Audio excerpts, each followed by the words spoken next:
हमेशा एक question rise करता है कि can you crack NEET if start now. The answer is कि 12th की पूरी एनसीईआरटी फिजिक्स केमिस्ट्री बायो तीनों आपकी एकदम डिट्टो टिप्स पे होनी चाहिए। तो यकीन बैच के थे शायद। सो दे टोल्ड मी कि उनका जो सिलेबस है वो मिड मार्च में खत्म होने वाला है। मॉक टेस्ट में हमारा कितना मार्क्स है कि हम समझे कि नहीं अच्छा स्कोर है। आई नो कि अभी आपकी कोचिंग में सिलेबस बहुत ही ज्यादा तेजी से पढ़ाया जा रहा है बिकॉज टाइम बहुत कम बचा हुआ है। इसके साथ बहुत सारे स्टूडेंट का बैकलॉग है जो 12th में स्टूडेंट है उनके प्री बोर्ड एंड बोर्ड्स और प्रैक्टिकल चल रहे हैं। सो एक ऐसी सिचुएशन जहाँ पे इतनी सारी चीज़ें एक साथ चल रही हो, नीट का एग्जाम भी हो, आपकी कैरियर का एक एग्जाम हो जो बहुत ज़्यादा इंपॉर्टेंस रखता है। तो ऐसी सिचुएशन में हमें क्या करना चाहिए, कैसे इस सिचुएशन को मैनेज करना चाहिए, एंड दैट इज वाई आज का ये वीडियो एक बहुत ही ज़्यादा अल्टीमेट वीडियो होने वाला है आप लोगों के लिए कि आपको ऐसी सिचुएशन में मैंने कैसे मैनेज किया। एंड मैंने इतना मैनेज किया कि मैंने लास्ट में नीट 2021 में ऑल इंडिया रैंक 5 अचीव किया एंड 715 तक स्कोर किया। And that is why today we are going to talk about that final strategy for your last 4 month, जिसमें आज हम बात करेंगे कि आप बोर्ड्स को कैसे मैनेज करोगे, अपने बैकलॉग को कैसे मैनेज करोगे, revision, this is one of the most important thing कि हाँ रिवीजन कैसे मैनेज करोगे at the same time, and जो आपका सिलेबस कंप्लीट चल रहा है, आपके मॉक टेस्ट चल रहे हैं, वो सारी चीजें कैसे मैनेज होगी। Today in this video we are going to talk about. So video को एंड तक जरूर देखना एंड लेट्स गेट स्टार्टेड। हमेशा एक क्वेश्चन राइज करता है कि can you crack NEET if start now. The answer is absolutely no. The thing is that time इतना कम बचा हुआ, देयर आर ओनली 4 मंथ। अगर आप ये सोच रहे हो कि मेरे को कुछ भी नहीं आता, मैं एकदम जीरो से स्टार्ट करूंगा तो क्या मैं नीट क्रैक कर सकता हूँ, इसका आंसर बिल्कुल गलत है, बिल्कुल नो है कि ऐसा नहीं हो सकता। बट मैं ये कहना चाहूंगा कि जो लोग अभी तक सोए हुए थे एंड जो चाहते हैं नीट क्रैक करना, they should start studying from now. Yes, वो अभी से पढ़ना शुरू कर दें एटलीस्ट। भले उनका नीट 2025 क्रैक नहीं हुआ, लेकिन एटलीस्ट जब तक वो होगा, जब तक तुम काफी कुछ पढ़ चुके होगे एंड वो तुम्हें नेक्स्ट ईयर वाली नीट में काम आएगा। सो ये फालतू की वीडियोस देखना बंद करो कि हाँ can you crack NEET now, can you crack NEET in 4 month, can you crack NEET in 1 month. So इनका कोई सेंस नहीं बनता। पहले हम डिस्कस करेंगे जो बोर्ड और प्री बोर्ड देने वाले बच्चे हैं। अभी हालांकि आपके प्री बोर्ड्स चल रहे होंगे, बोर्ड्स दे रहे होंगे। The thing is that students को ये लगता है कि बोर्ड और नीट का एक दूसरे से लेना देना ही नहीं है, but the thing is that ये दोनों ही चीजें काफी इंटीग्रेटेड हैं बिकॉज बोर्ड्स में भी एमसीक्यू आते हैं, बोर्ड में भी एनसीईआरटी आती है। नाउ यहाँ पे आपको एक छोटा सा वो करना है कि जो आपकी प्रॉब्लम है, ये जो आपको board as a problem feel हो रहा है, इसको एज अ सॉल्यूशन में कैसे कन्वर्ट करना है। आप बोर्ड्स को एक अपॉर्चुनिटी की तरह देखो कि इसमें आपको रिवाइज करना है, एनसीईआरटी पढ़ने का मौका मिलेगा। यस, इसमें आपको एनसीईआरटी पढ़ने का मिलेगा। तो जब तक आपके बोर्ड्स चल रहे हैं, आपकी बोर्ड्स की जो भी डेट शीट है कि हाँ इस दिन बायो का, इस दिन केमिस्ट्री, इस दिन फिजिक्स, आपको उसके अकॉर्डिंग ये डिसाइड करना है कि यस आपकी 12th की पूरी एनसीईआरटी फिजिक्स केमिस्ट्री बायो तीनों आपकी एकदम डिट्टो टिप्स पे होनी चाहिए, एकदम फिंगर टिप्स पे हो जानी चाहिए। बिकॉज बिलीव मी और नॉट, नीट का 55% पेपर एनसीईआरटी 12th से आता है। यस, 55% पेपर 12th से आता है एंड 45% 11th से आता है। एंड दैट इज वाई ये आपका होना चाहिए कि जब तक मेरे बोर्ड चल रहे हैं, जिस भी सब्जेक्ट का बोर्ड का पेपर है, मैं उस सब्जेक्ट की एनसीईआरटी एकदम रट लूं, एकदम कंप्लीट ही कर लूं। So you should take this as an opportunity, ना कि ये सोचो कि बोर्ड है, मेरी नीट की तैयारी नहीं हो रही, मेरी नीट की तैयारी नहीं हो रही। नहीं, नीट की तैयारी करो, उसी में तुम्हारी बोर्ड्स की भी हो जाएगी। This is the most important thing. तो जो तुम्हारी बोर्ड की डेट शीट है, whatever date sheet it is, उसको तुम्हें एज अ रिवीजन स्ट्रैटेजी की तरह यूज करना है। जो भी 12th के चैप्टर्स उनको कंप्लीट करने में एक रूल ऑफ 30 में बता देता हूँ। जो भी चैप्टर तुम पढ़ो, लाइक फॉर एग्जांपल तुम्हारा बायोलॉजी पढ़ रहे हो, बायोलॉजी में तुमने इनहेरिटेंस वाला चैप्टर पढ़ा, तो उसके एटलीस्ट 30 क्वेश्चन, यस ज्यादा नहीं कहूंगा, 30 क्वेश्चन लगा लो। तुम अल्टरनेटिंग करंट पढ़ रहे हो, केमिस्ट्री में सॉल्यूशंस पढ़ रहे हो, तो तुम बोर्ड के लिए जो भी एनसीईआरटी से कवर कर रहे हो, एटलीस्ट 30 एमसीक्यू लगाते चलो, ताकि तुम्हारा बोर्ड्स भी हो जाए और ताकि तुम्हारा नीट भी हो जाए साथ साथ। Yes, coming to the most important thing, study plan. Yes, क्योंकि अभी इतना हौच पौच मचा हुआ है ना कि सब जगह से ऐसा लग रहा है कि भाई हर तरफ से बस लगी हुई है कि हाँ भाई रिवीजन भी करना है, मॉक टेस्ट भी देना है, बैकलॉग भी पड़ा हुआ है, क्लासेस में कुछ अलग ही चल रहा है, क्लासेस से मैं पीछे चल रहा हूँ, मैं कुछ और पढ़ रहा हूँ, क्लास में कुछ और पढ़ा रहे हैं। So I feel this because I know कि ऐसे टाइम पे बहुत, ये one of the toughest time है, मैं आपको बता दूं। एंड आपको इसको ऐसा लेना है कि या it's a tough time but ये पास हो जाएगा अगर हम करते चले गए तो। जब लास्ट संडे को मैं एक मेंटरशिप सेशन ले रहा था, उसमें कुछ पीडब्ल्यू के बच्चे थे एंड दे टोल्ड मी, यकीन बैच के थे शायद। सो दे टोल्ड मी कि उनका जो सिलेबस है वो मिड मार्च में खत्म होने वाला है। And I thought what the, मतलब इतना इतना लेट कैसे हो सकता है। बट आई थॉट कि ठीक है, होता है, it happens. But the thing is that अब प्रॉब्लम तो है, बट मैं ये बता दूं कि अगर कोई भी प्रॉब्लम है तो देयर इज अ सॉल्यूशन। हर चीज का एक सॉल्यूशन एग्जिस्ट करता है। अगर सिलेबस आपका कोचिंग में लेट चल रहा है, आप किसी भी कोचिंग में है, सो आपको घबराने की जरूरत नहीं है, आपको संभालने की जरूरत है, आपको सिचुएशन को कामली हैंडल करने की जरूरत है। And that is where the very first thing तुम्हें जो करनी है वो एक लिस्ट बनानी है, 2 लिस्ट बनानी है। एक लिस्ट बनानी है जो भी चैप्टर्स बच गए हैं तुम्हारे, मतलब जो भी चैप्टर्स कोचिंग में पढ़ाने वाले हैं वो उसकी लिस्ट बनानी है। और जो तुम्हारे बैकलॉग के चैप्टर्स हैं जो तुमने नहीं किए, जो कोचिंग में पढ़ा दिए थे, यस, ये जो 2 लिस्ट बनाई है, इससे तुम्हें एक आइडिया लगेगा कि हाँ, तुम कहाँ तक पहुँचे हो, तुम्हें क्या करना है। इससे हमारी प्लानिंग में हेल्प होगी। नाउ नेक्स्ट स्टेप ये, नाउ द क्वेश्चन राइजेस कि रिवीजन कैसे करना है? यस, रिवीजन कैसे करना है?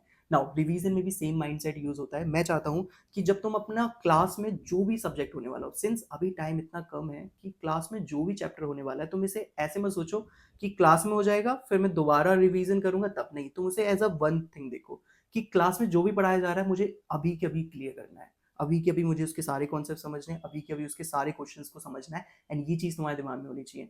ये तुम फ्यूचर पे डालना छोड़ दो। तो हम अक्सर क्या करते हैं ना, हम हमारे सामने जो कुछ भी चल रहा होता है ना, हम फ्यूचर पे डालते चले जाते हैं। फ्यूचर में रिवाइज कर लेंगे, फ्यूचर में ज़्यादा क्वेश्चन प्रैक्टिस कर लेते हैं, अभी अभी जल्दी जल्दी कंप्लीट कर लेते हैं। सो तुम्हें ये सोचना है कि जितने भी चैप्टर्स तुम्हारे क्लास में चल रहे हैं वो तुम्हें अभी क्लियर करने हैं, एंड बैकलॉग में भी तुम जितने भी चैप्टर्स करते जा रहे हो वो तुम्हें क्लियर करते जाने हैं। ऐसे नहीं कि बैकलॉग को कवर करने के लिए बस लेक्चर्स देखते जा रहे हो, नहीं। सो तुम्हें थोड़ा-सा माइंडसेट में चेंज लाने की ज़रूरत है कि अभी टाइम इतना नहीं है कि तुम चीज़ों को 2-2 3-3 बार करो, नहीं। अभी ये है कि तुम जो पढ़ो अच्छे से पढ़ो, that is the thing, and ये चीज़ तुम्हें समझनी होगी। एंड जब तुम्हारा ये वाला माइंडसेट चेंज हुआ तो तुम्हारा रिवीजन भी इसी तरह होता रहेगा, क्योंकि तुम बैकलॉग और जो भी चैप्टर्स तुम्हारे बचे हो उसके थ्रू करते रहोगे। And at the same time तुम्हें प्रैक्टिस करना होगा सही तरीके से, यस। अब वो वक़्त चला गया जब तुम क्वेश्चन प्रैक्टिस करते थे, अब वक़्त आ चुका है मॉक टेस्ट देने का, यस। तुम बिलीव मी और not, mock test is the ultimate strategy in the last 3-4 months, yes. Revision की प्रॉब्लम को सॉल्व करने के लिए मैंने क्या किया, रिवीज हमने पूरे सिलेबस को 14 पार्ट सिलेबस टेस्ट में वो कर दिया। उसमें 17 फुल सिलेबस टेस्ट को ऐड किया, and I created a test series for NEET 2025। Yes, I am launching my own test series on my own website, on my own platform, that is asims.com, and test series का नाम मैंने रखा है Tyag all India test series, जो exactly मैंने NEET like design किया है। इसमें आपको 17 फुल सिलेबस मॉक टेस्ट देखने को मिलेंगे, 14 पार्ट सिलेबस मॉक टेस्ट देखने मिलेंगे, and 4 full syllabus free mock test देखने को मिलेंगे, जो अभी आपको लेते ही पता चल जाएगा। इसमें टोटल 35 टेस्ट है, अगर हम इन तीन को कंबाइन करें तो। जैसा कि मैंने बताया कि मैंने पूरे सिलेबस को 14 पार्ट्स में डिवाइड किया है, एंड ये जो पार्ट वाइज टेस्ट है वो आपके 1 जनवरी से स्टार्ट हो जाएंगे। 1 जनवरी, और आप कभी भी ट्राई कर सकते हो। तो आपको आपका जो रिवीजन प्लान है वो आप इस पार्ट वाइज के अकॉर्डिंग भी कर सकते हो। आप कुछ भी पढ़ो, फॉर एग्जाम्पल अगर आप क्या कर रहे हो, प्लांट किंगडम एनिमल किंगडम पढ़ रहे हो, तो आप उसका जाके पार्ट टेस्ट लगा लो। सिंपल, आप पार्ट टेस्ट कितनी बार भी लगा सकते हो। आप चाहो तो बायो अलग से अटेम्प्ट कर लो, केमिस्ट्री अलग से कर लो, फिजिक्स अलग से कर लो, तीनों साथ में भी कर लो। So the thing is that अगर आप इस स्ट्रक्चर के अकॉर्डिंग चलोगे तो आप 14 फरवरी तक, बिकॉज जो आखिरी पार्ट टेस्ट है वो आपका 14 फेब को खत्म हो जाएगा, तो आप 14 फरवरी तक पूरा का पूरा सिलेबस रिवाइज कर लोगे। यस, सिर्फ 1.5 महीने में आप पूरा सिलेबस रिवाइज कर सकते हो अगर आप इन पार्ट टेस्ट के अकॉर्डिंग रिवीजन और बाकी सारी चीजें करने लगते हो। लेकिन अगर आपका सिलेबस लेट भी कंप्लीट हो रहा है तो पार्ट टेस्ट तो आपके पास हमेशा रहेंगी, तो आप कभी भी जाके अटेम्प्ट कर सकते हो। तो मेरा पॉइंट ये है कि तुम कुछ भी पढ़ो, उसका मॉक टेस्ट दो, this is the most important thing. और ऐसा नहीं कि फुल सिलेबस तब स्टार्ट होंगे जब पार्ट सिलेबस कंप्लीट हो जाएंगे, नहीं। फुल सिलेबस आपके जनवरी से ही स्टार्ट हो जाएंगे, जिसका नाम हमने ग्रैंड टेस्ट रखा है, एंड वो हर संडे को एक फुल सिलेबस अपलोड होगा। हर संडे को एक फुल सिलेबस टेस्ट लाइव जाएगा, एंड वो हमेशा लाइव रहेगा, तो आप कभी भी जाके अटेम्प्ट कर सकते हो। ऐसा कोई लिमिट नहीं है कि 2 दिन बाद वो गायब हो जाएगा, सिर्फ 2 दिन ही मिलेंगे तुम्हें अटेम्प्ट करने के, नहीं। तुम्हारी मर्जी, तुम कभी भी अटेम्प्ट कर सकते हो। एंड अभी अगर आप जाके चेक करोगे तो हमने 4 फ्री टेस्ट अपलोड किए, जिसमें से एक अपलोड हो चुका है, एक कल होगा, एंड बाकी के 2 25 दिसंबर को अपलोड होंगे। And believe me guys, I have worked so hard on this mock test series कि भाई मतलब एक ऐसी टेस्ट सीरीज हो ना, बिकॉज सही बताऊं, जब मैं अपनी नीट की प्रिपरेशन करता था ना, मैंने लगभग सारी कोचिंग टेस्ट लगाए हैं। जब मैं एलन के मॉक टेस्ट लगाता था वो बहुत ज्यादा ऐसा लगता था कि नीट में तो नहीं आएगा, क्योंकि वो बहुत ज्यादा एक्स्ट्रा पूछते हैं। जब मैं आकाश के लगाता था तो बहुत ही ईजी साइड चले जाते थे, मतलब बहुत ही बेसिक बेसिक से क्वेश्चन चले जाते थे। तो कभी मुझे एक परफेक्ट टेस्ट सीरीज नहीं मिली। So that is why I decided कि I will try to create something perfect, एक ऐसी टेस्ट सीरीज जो सच में लगे कि हाँ ये नीट में आ सकता है। And I work hard on it, and मुझे लगता है कि this is the only test series you need. Yes, this is the only test series a NEET aspirant need. अगर तुमने इसके सारे टेस्ट पेपर लगा दिए ना, नीट का पेपर बाहर नहीं जाएगा, फॉर श्योर नहीं जाएगा। 35 टेस्ट मोर देन इनफ है। एंड जितने भी फ्री टेस्ट 4 हैं अभी, तो मैं और फ्री टेस्ट ऐड करता जाऊंगा, तुम्हें कोई पेमेंट एक्स्ट्रा देने की जरूरत नहीं है। I will keep on adding, क्योंकि मैं इतनी प्रैक्टिस कराना चाहता हूँ, इतनी प्रैक्टिस कराना चाहता हूँ तुम लोग की भाई, कि नीट में तुम्हें कोई भी क्वेश्चन अलग ना मिले। इतनी ज्यादा प्रैक्टिस कर लो ना, नीट का एग्जाम आने से पहले, 4 मई 2025 आने से पहले तुम इतनी प्रैक्टिस कर लो कि भाई ऐसा नीट का पेपर एकदम चाय कम पानी लगे कि हाँ भाई कुछ भी नहीं है। इससे ज्यादा तो अच्छे हमारे मॉक टेस्ट थे। दैट इज आई वॉन्ट, इतना कॉन्फिडेंस तुम्हारा बिल्डअप हो जाए इस टेस्ट सीरीज से, and I will make sure कि टेस्ट, एक एक टेस्ट एकदम परफेक्ट हो। I will make sure it. So yeah and मैंने बताया कि that is the ultimate strategy. अभी आपको लास्ट 4 महीने में इतने मॉक टेस्ट लगाने चाहिए, and mock test is the ultimate strategy. तुम कुछ भी करो, मॉक टेस्ट लगाओ, मिस्टेक्स को एनालाइज करो, एंड डेफिनेटली इससे तुम्हारा एग्जाम वाला माइंडसेट आएगा। बिकॉज रूम पे क्वेश्चन बन जाते हैं, एग्जाम में नहीं बनते, लेकिन जब तुम जितने ज्यादा मॉक टेस्ट लगाते रहते हो ना, तुम्हारा एग्जाम का फियर भी गायब हो जाता है। यस, मोस्ट इंपॉर्टेंट एग्जाम का डर होता है, मुझे बहुत डर था, तो इसकी वजह से मैंने 100 ऐसे मॉक टेस्ट लगाए हैं, as a result of it मेरे 715 आए। सो एट जस्ट ₹649, एंड ये 649 सिर्फ 1 जनवरी तक ही है। अगर आप 1 जनवरी के बाद बाय करोगे तो ये 849 में हो जाएगा। So better to buy right now only. Okay, now मुझे एक चीज और डिस्कस करनी है मॉक टेस्ट के रिगार्डिंग। आई नो आप में से बहुत सारे लोगों को मॉक टेस्ट देने में डर लगता है, बट आपको देना चाहिए। नाउ द क्वेश्चन राइजेस कि मॉक टेस्ट में हमारा कितना मार्क्स आए कि हम समझे कि नहीं अच्छा स्कोर है।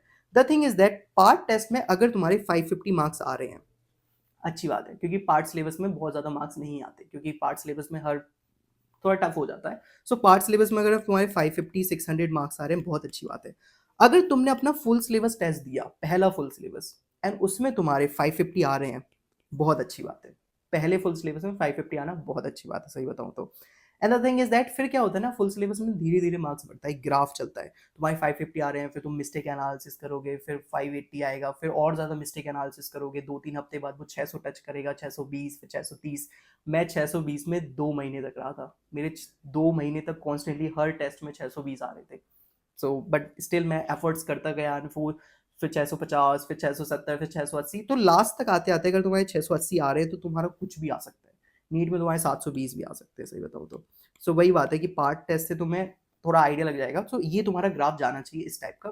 ओके, नाउ जब कभी भी तुम्हारे लो मार्क्स आए, तो तुम ये सोचो कि एटलीस्ट तुम्हारे पास कुछ सीखने को तो है, तुम्हारे पास कुछ करने को तो है। एक ऐसा समझो, एक स्टूडेंट जिसके 720 में 720 आ रहे हैं हर टेस्ट में, उसके पास कुछ भी नहीं है यार सीखने को, उसके पास कुछ भी नहीं है एनालिसिस करने को, उसने कुछ गलती नहीं की, उसके पास कोई मिस्टेक एनालिसिस करने को नहीं है, मतलब उसके पास नहीं है, लेकिन एटलीस्ट तुम्हारे पास तो है। That's matter. And I guess last में यही कहूंगा कि मुझे याद है कि मैं तुम लोग को आई गेस 11 से गाइड कर रहा हूँ, तुम लोग जब 11 में थे, एंड मैं तब से गाइड कर रहा हूँ, एंड आई रियली विश कि तुम्हारा नीट 2025 निकले। बिकॉज मैं बहुत सारे लोगों को जानता हूँ, बहुत सारे लोगों से मिला हूँ, बहुत तुम लोग की कमेंट्स वगैरह पढ़ता रहता हूँ। So I know you by your name.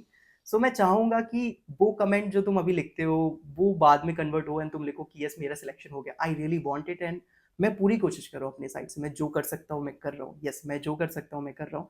And मैं अभी फिलहाल एक रिवीजन यूट्यूब पे रिवीजन सीरीज प्लान कर रहा हूँ कि मैं तुम लोगों का कैसे रिवीजन करा सकता हूँ यूट्यूब पे free of cost. So I am giving my best, and अभी मैंने मॉक टेस्ट इतनी मेहनत से मॉक टेस्ट बना के अपलोड, इतनी सारी चीजें करने के बाद I am presenting to you my Tyag all India test series. So just I want you to practice, क्योंकि मैं चाहता हूँ कि तुम लास्ट में बस सिलेक्ट हो जाओ, कैसे भी हो जाओ, बस हो जाओ, कैसे भी मेहनत करो बट करो। And I know it's a tough time, but I guess हम कर लेंगे, हम कर लेंगे। सो घबराने की जरूरत नहीं है, एंड हताश होने की जरूरत नहीं है, एंड ऐसे होप्स खोने की जरूरत नहीं है कि नहीं टाइम कम है, कैसे होगा, बोर्ड्स भी हैं, नहीं हो पाएगा, अगले साल देखेंगे, नहीं ऐसा नहीं है। बस शुरू करो तुम, बस शुरू करो, प्रैक्टिस देना शुरू करो, थोड़ा सा थोड़ा रिवीजन स्टार्ट करो, थोड़ा थोड़ा बैकलॉग क्लियर करना स्टार्ट करो, पहले स्टार्ट करो। अपने आप तुम चलते चलते दौड़ने लगोगे, तुम्हें पता भी नहीं चलेगा। एंड 4 महीने कब खत्म हो जाएंगे, तुम्हारा कब सिलेक्शन हो जाएगा, ये भी पता नहीं चलेगा। एंड मुझे भी 3 साल हो गए एम्स में, मुझे भी पता नहीं चला ये 3 साल कैसे चले गए। सो या वक्त आ गया कि जो हमने जर्नी स्टार्ट की थी उसे हम खत्म करें। सो एक चैलेंज मेरी तरफ से ये है कि एक मॉक टेस्ट जो अभी अपलोड किया गया है Tyag all India test series में, मैं देखना चाहूंगा कि कितने लोग बिना किसी रिवीजन के, बिना किसी प्रिपरेशन के जाएंगे, वो डायरेक्ट मॉक टेस्ट लगाएंगे, एंड उनके कितने मार्क्स आते हैं। यस, कितने भी आए, 200 300 400 500 600 कितने भी मार्क्स आए, बस जाके दे देना है। तो मैं एक इतना कॉन्फिडेंस आएगा ना, जैसे ही तुम एक फुल सिलेबस मॉक टेस्ट लगा लेते हो, तुम्हें इतना कॉन्फिडेंस आता है ना, पूरा सिलेबस आंखों के सामने से गुजर जाता है। तो तुम्हें जो कॉन्फिडेंस आता है, that confidence I want, and this is my challenge to you कि go and just try that one mock test that I uploaded there. So I guess guys, with this word I just would like to end this video, but ये journey अभी end नहीं हुई है, इस journey में हमें बहुत सारी मेहनत करने में बाकी है। सो या हम मिलते हैं आपसे अगली ऐसी ही किसी यूजफुल वीडियो पे, जब तक के लिए गुड बाय।